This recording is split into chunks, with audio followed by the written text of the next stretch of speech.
Týchto 7 marketingových tipov môže kompletne zmeniť tvoje podnikanie a okamžite zvýšiť tvoje predaje. Dnes ti poviem o overených stratégiách, ktoré používajú úspešné firmy na to, aby predávali viac. Či už máš fyzický produkt, digitálny produkt alebo poskytuješ služby. A garantujem ti, že tip číslo 5 ti môže doslova vystreliť zisky do výšin. Tip číslo 1. Predávaj niečo, po čom trh hľaduje. Začínajúci podnikatelia sa často snažia vymysleť niečo úplne nové, revolučné. Platí však, že najúspešnejšie podnikateľské nápady nie sú tie, ktoré sú unikátne, ale tie, ktoré riešia už existujúcu potrebu. Ak chceš vedieť, čo ľudia chcú kupovať, sleduj konkurenčné trhy. Ak tam už existujú firmy a zákazníci, znamená to, že v tej oblasti sú peniaze. Namiesto hľadania dokonalého a neexistujúceho nápadu sa zameraj na produkty a služby, ktoré už fungujú a nájdi spôsob, ako ich spraviť lepšie. Pozri sa na diskusné fóra, sociálne siete, recenzie na produkty. Tam ľudia hovoria, čo im chýba a čo by ocenili.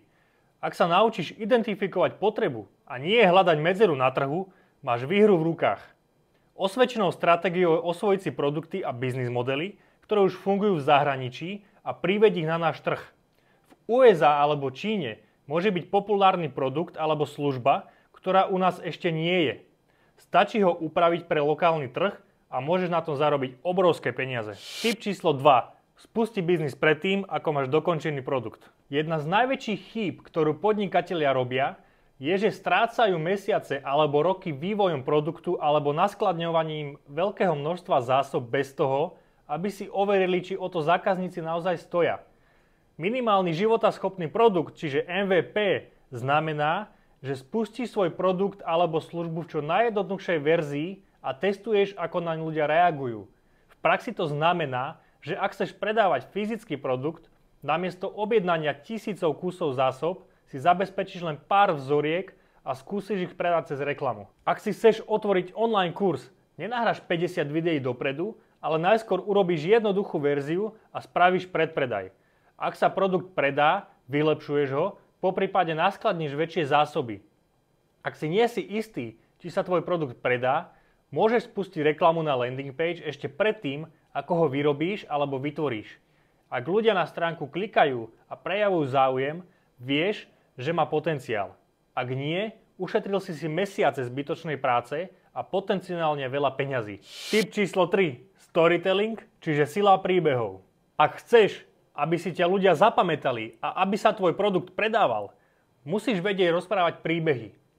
Príbehy vytvárajú emocionálne spojenie so zákazníkom, vďaka čomu si ťa zapamätá a bude mať pocit, že tvoj produkt je presne pre ňoho určený. Tu sú 3 kľúčové príbehy, ktoré potrebuješ.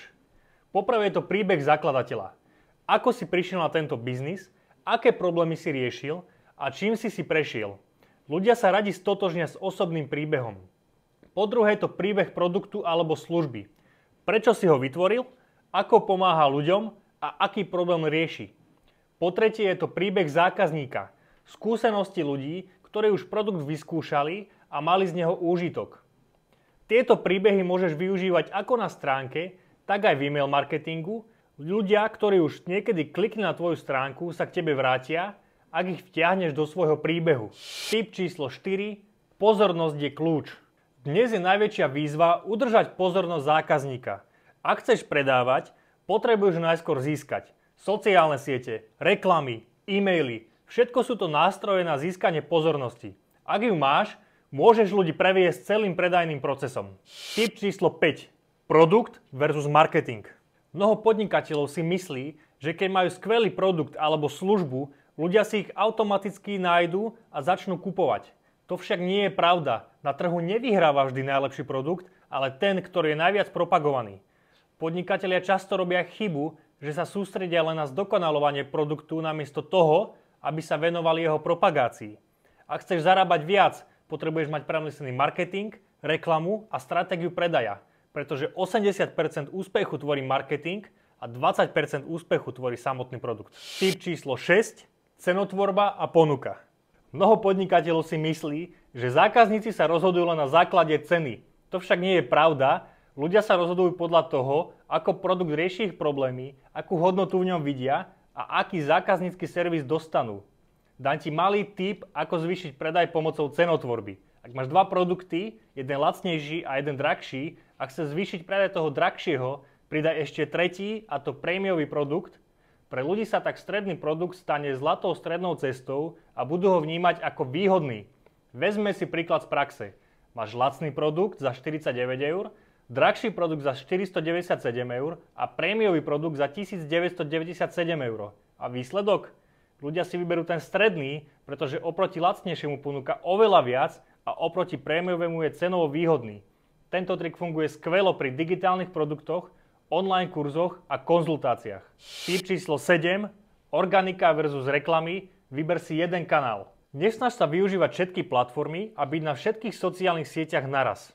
Lepšou cestou na začiatok je sústrediť sa na jednu platformu, napríklad na platené reklamy a obsah na Instagrame a časom postupne pridávať ďalšie platformy. Nebudeš tak trieštiť svoju pozornosť. Ako si teda zvoliť ten správny kanál? Ak máš produkt alebo službu, ktoré sú vyhľadávané, použij Google Ads a YouTube organický obsah. Ak máš produkt alebo službu, ktoré nikto nepozná a chceš ich dostať do povedomia, využij platenú reklamu a organický obsah na Instagrame. Pravda o organickom versus platenom raste. Organický obsah je dlhodobá stratégia, je super na budovanie značky, ale trvá dlho. Platené reklamy sú najrýchlejším spôsobom, ako si získať zákazníkov a ako si overiť, či o produkt je záujem. Ak investuješ 100 eur do reklamy, vidíš, či sa produkt reálne predáva. Najlepším spôsobom je kombinovať organický rast a platenú reklamu. Ak chceš uspieť v podnikaní, sústreď sa na to, čo už funguje, rieš skutočné potreby trhu a inšpiruj sa overenými modelmi zo zahraničia. Nečakaj mesiace na dokonalý produkt, ale spusti ho v čo najjednoduchšej verzii, čiže MVP, a testuj reálny záujem zákazníkov. Príbehy predávajú, preto využívaj storytelling na budovanie vzťahov so svojím publikom. Získať a udržať pozornosť je dnes kľúčové, preto sa sústreď na efektívny marketing a propagáciu, pretože najlepší produkt nevyhráva, vyhráva ten, ktorý je najlepšie predávaný. Správna cenotvorba dokáže zvýšiť tvoj predaj a pomôže ti nastaviť atraktívnu ponuku.